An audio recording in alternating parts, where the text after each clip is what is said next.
Setting up a CDA professional portfolio for preschool candidates. The first page of your portfolio will be the My CDA Professional Portfolio sheet. You tear this out of your competency standard book and begin by putting your name at the top. After you apply, then you will get your ID number that you will include here. This page is a checklist so that you can keep track of when you have put items into your portfolio. On this side, it tells you what goes behind each tab in your portfolio. So let's start with tab A. You see I have a tab labeled A. And behind tab A, you have summary of My CDA education, also found in your competency standard book. Begin by putting your name on this page at the top. All of the subject areas listed are required to have at least 10 hours of training in each subject areas. However, you do need a total of 120 hours of education. You will verify with your initials when you receive each of those. After you received all your educational hours, then you will sign and date. You will put any transcripts or certificates behind this. This is a mock portfolio, so I do not have anything here. Tab B, the Family Questionnaire Summary Sheet. Also, put your name at the top, and when you receive your candidate ID number, you'll place it there. You'll fill out this sheet by stating how many questionnaires you sent out, how many you received back, and after looking through and reading them, what areas of strength did the parents and families note that you have, and what areas for professional development do they recommend. Number 4 is just stating that you've taken those strengths and areas for growth and placed them into the CDA Verification Visit Reflective Dialogue Worksheet. You will put those things in sections A and B. Sections C, D, E, and F, as well as the back page, will be completed during your verification visit. Next, you will include your family questionnaires. The PDS will only count how many are in here, but will not read the actual questionnaires. I've chosen to put a confidential page on the front and on the back. Tab C begins with Competency Statement 1, as seen on tab C on your professional portfolio page. This is to establish and maintain a safe, healthy learning environment. You will begin with a paragraph about how you meet the standard. You will do a reflection of the menu as well as your room environment, and then you will reflect on your lesson plan. These competency statements are limited to 500 words. Next comes your resource file. Resource Collection 1-1 is your first aid and CPR, which you will place a copy of, but the original will need to be present at your visit. Next, you have Resource Collection 1-2, your weekly menu, which you see here. If your center does not serve breakfast, lunch, and snack, then you will need to write something showing what you do serve and how parents are guided for the meals that they do provide. Resource Collection 1-3 is your weekly plan, which you will put on the other side. Remember, your plan needs to include goals and objectives and how you adjust for children with disabilities. Tab D is Competency Statement 2, to advance physical and intellectual competence. How do you meet the standard? Your second paragraph, your third paragraph, and your fourth paragraph are directly related to the non-learning experiences that you will put in your resource collection 2. One will be on physical development, and it will be related to an experience you'll see soon. Note that this is related to an obstacle course. Next is cognitive development, and it will be related to growing grass in an eggshell. Finally, you have creative development, which will be related to a bubble wrap activity.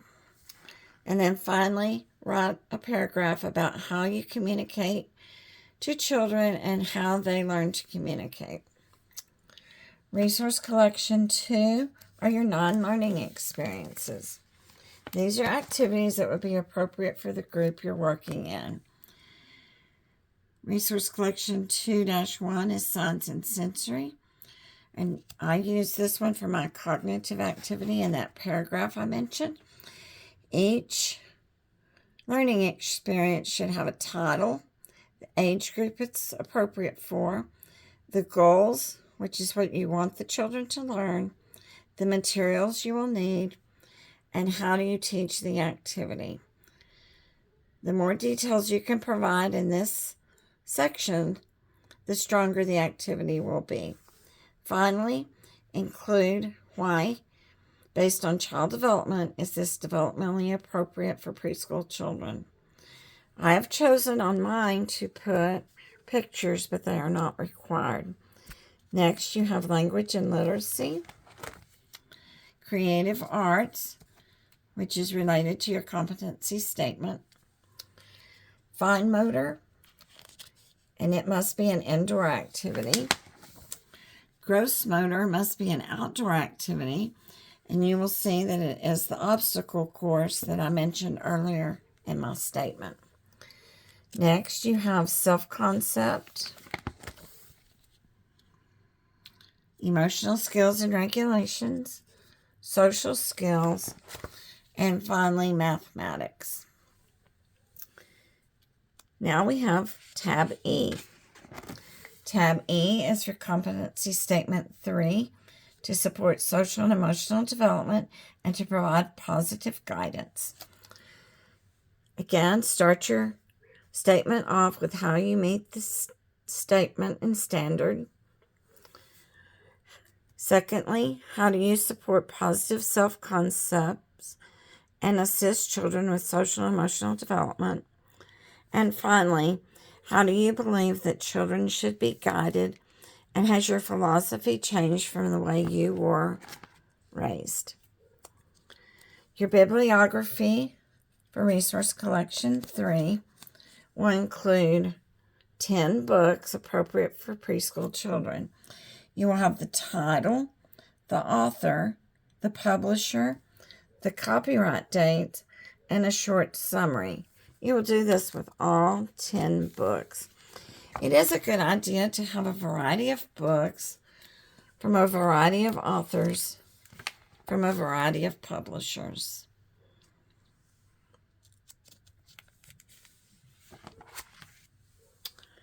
Tab F is Competency Statement 4, to establish positive and productive relationships with families. How do you meet the standard? How do you ensure that families are kept informed about what is happening in your classroom with their child? And then, how do parents communicate information back to you about their home life and things going on with the child? And finally, reflect on your family questionnaires that were turned in to you. Both your strengths and your weaknesses should be spoken about. Resource Collection 4-1 is on family counseling. You will want this to be a local agency or provider so that parents can easily contact them. Include the name and contact information as well as a website. Resource Collection 4-2 is for translation services, both translating from English to another language as well as English to American Sign Language. Again, local resources are the best. Resource Collection 4-3 is resources for children with disability. You'll want the name of the agency, their contact information, a website, and then a brief description about how referrals can be made and what services they provide. For preschool children, your ISD is usually a very good resource as they serve children ages 3 to 5. Then you can have another resource, perhaps a children's hospital, a therapist, or something like that that provides services to children with special needs. Resource Collection 4-4 is about how children develop and learn. So you'll want to have 3 websites and 3 articles. These need to be 3 separate websites and 3 different articles on different topics. In this case, parents.com was used. And on the following page is how to encourage playful learning in kids directly from that website. Next, we have nayc.org, followed by an article called A Scribble is Never Just a Scribble. And then finally, abilitypath.org. And the article chosen from their website is Behavior and Discipline, a Positive Disciplining Guidance for Children. At least one of your 3 articles must address discipline and guidance. Tab G, Competency Statement 5, to ensure a well-run, purposeful program that is responsive to participant needs. How do you meet this standard? And then you will reflect on the observation instrument or tool that you use in your center and talk about why you use it, how it is helpful, and if there are any changes you would make. Your Resource Collection 5 are record-keeping forms. Your Accident Incident Form, your Emergency Form, and your Completed Observation Form. Here you will see an Incident Illness Report. This is a form from the state of Texas. If you're from another state, your licensing entity would have a similar form. Or it's possible your center has their own form. Any of those are acceptable. Next, you would have your emergency information. Typically, this is an admission information form used in the state of Texas. And I've highlighted the sections for emergencies. This is who you contact in the case of an emergency and in the event a parent cannot be contacted. And then your actual observation form. This sample is from the Ages and Stages, but it could be anything that you use, whether it's a checklist or another standardized program that you use. Be sure and take the child's name out of it for confidentiality purposes, as well as any parent information. Otherwise, it should be complete and have been completed by yourself. Tab H, Competency Statement 6, to maintain a commitment to professionalism. How do you meet the standard? Why did you become an early childhood professional? And the indicators you have that show you are a professional. Remember, competency statements are limited to 500 words. The resource collection 6-1 has to do with the regulation of child care centers. You will format this according to any state that you reside in. It should be specific to your state. In this case, it is Texas, and so we have the Texas contact information, and it is local contact information for licensing. You will include the qualifications for directors, the qualifications for teachers, as well as ratios and group sizes. Here you'll see directly from the Texas minimum standards the qualifications a director must meet, the qualifications the employees must meet, and all the ratios and group size information related to your program. If you offer additional services such as swimming, water play, field trips, get well care, night care, and such, then you would also include those ratios and group sizes as well.